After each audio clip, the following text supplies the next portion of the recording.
Hello, welcome to the Grow Your Wealthy Mindset podcast, where it is all about helping amazing physicians just like you create a wealthy life free from burnout and with the financial security to practice medicine on your own terms. I'm your host, Dr. Elisa Zhang. Happy Thanksgiving and welcome back to the Grow Your Wealthy Mindset podcast. I'm spending Thanksgiving with my family, and my sister is kind enough to host my entire family, which also includes my parents and my brother. I have 6 nephews ranging from ages 3 to 11, so it's really a full house. A big thank you to all the physicians and those in healthcare who are working during the Thanksgiving holiday. Hospitals and ERs never shut down, and I'm sure you're helping many people in need. I always think of Thanksgiving as the start of the winter holiday season that lasts through the new year. Some people prepare heavily for the holiday season, which could be full of large family gatherings, multiple holiday parties, and may include the tradition of gift giving. Some people travel over the holidays, either to be with family or for vacation during school breaks. This is a time that can be soaked in tradition, so I thought I'd make a Thanksgiving-themed episode and try to pair Thanksgiving traditions with what I can teach about money and mindset. The first lesson is planning ahead. One Thanksgiving tradition is a large Thanksgiving meal, often centered around a turkey, but also filled with multiple side dishes and desserts. Preparing this feast requires lists, timelines, and plenty of preparation. Achieving financial success requires the same kind of planning, goal setting, and foresight. Treat your financial goals like a Thanksgiving menu. Decide what's most important to you. While many Thanksgiving meals feature a turkey, maybe your family prefers something different, like a prime rib roast instead. What's your main dish financial goal?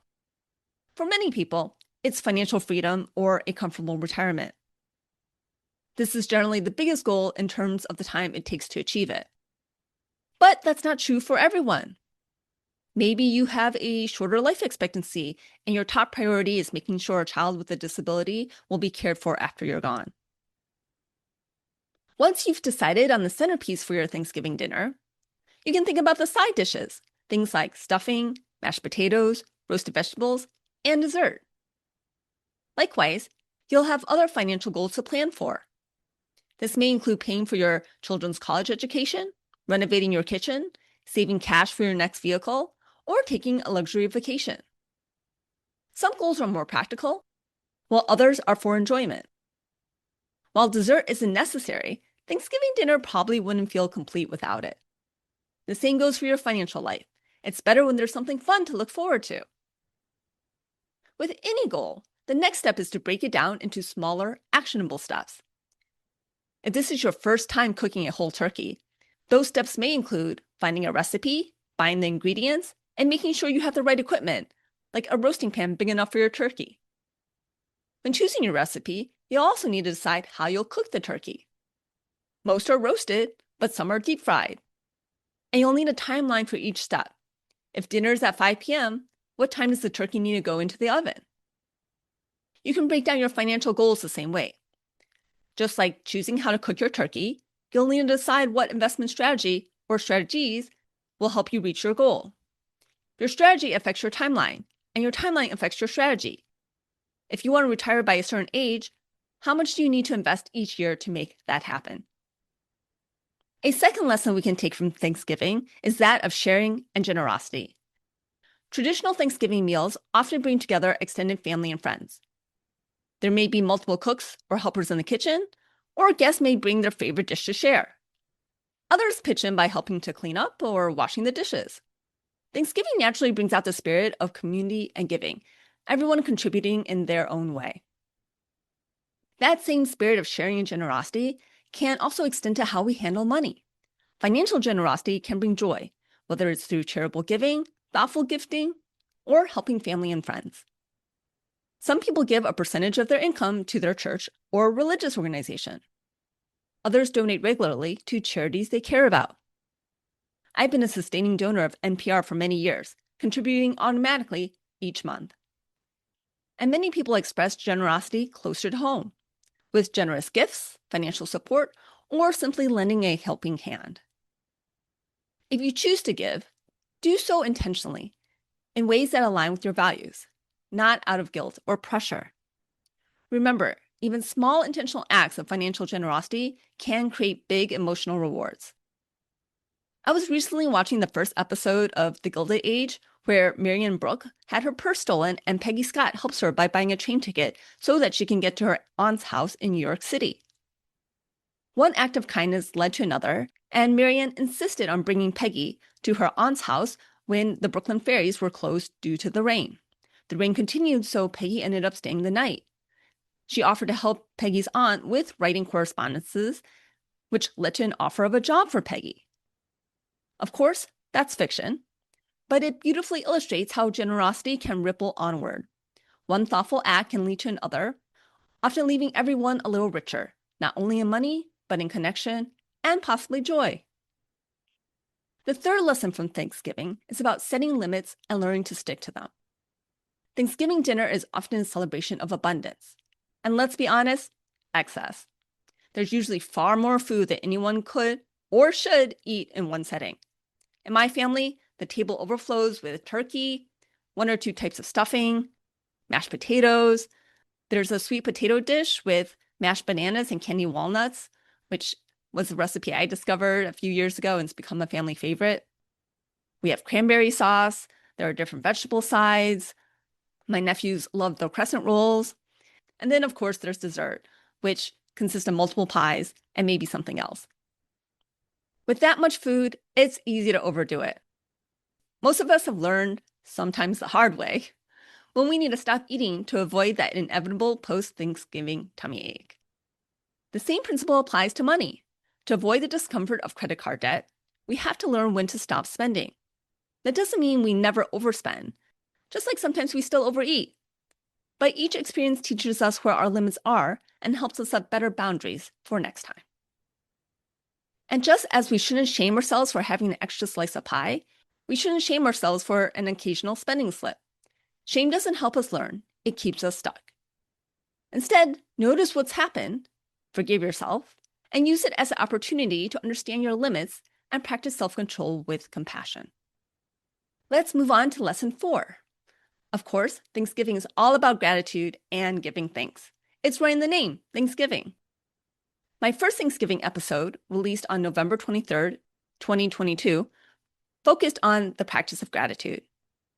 Gratitude was also the topic of the first episode in the How of Happiness series, which came out on January 15th, earlier this year, 2025. Since I've already covered gratitude in depth, I won't spend too much time revisiting the same ideas.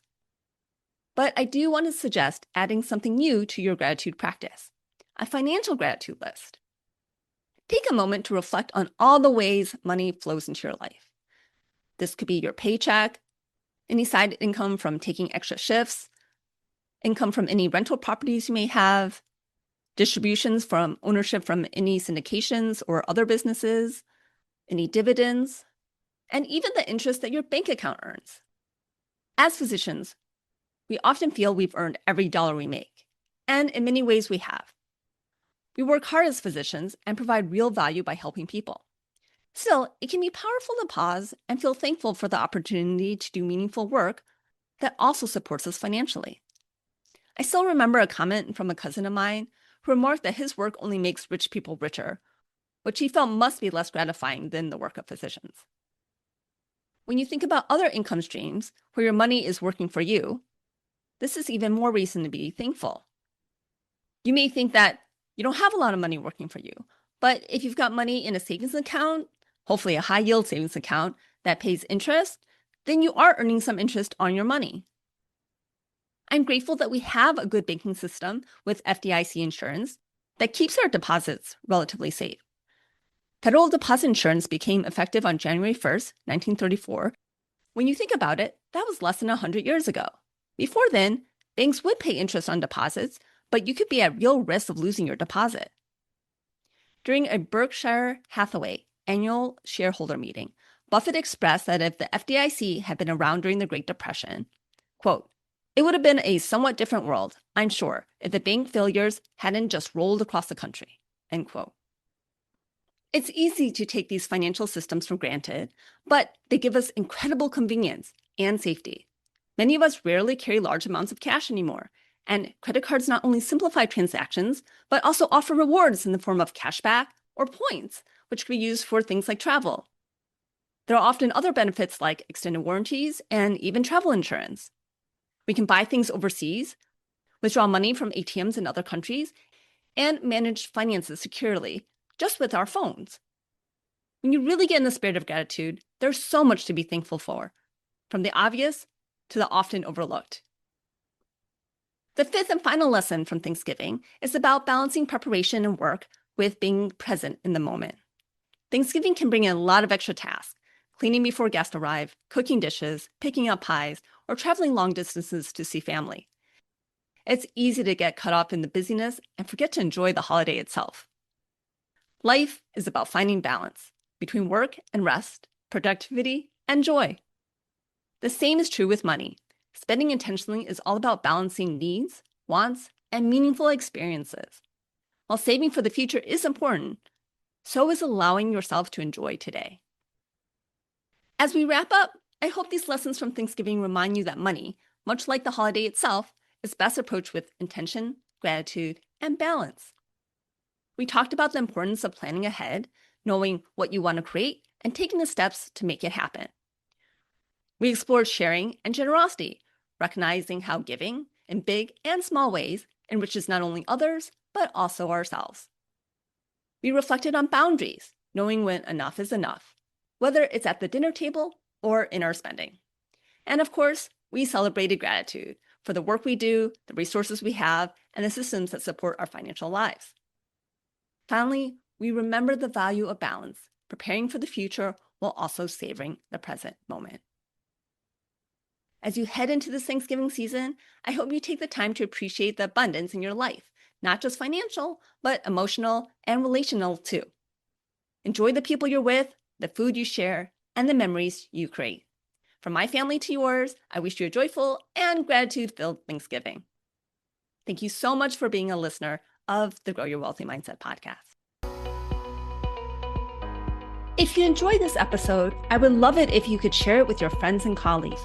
And now for the disclaimer. I am not a certified financial planner, accountant, or attorney, and nothing I say should be construed as professional investment, tax, or legal advice. This show is primarily for your education and entertainment. I am a physician, but I'm probably not your physician. So if you need any medical advice, please contact your own physician. Thank you.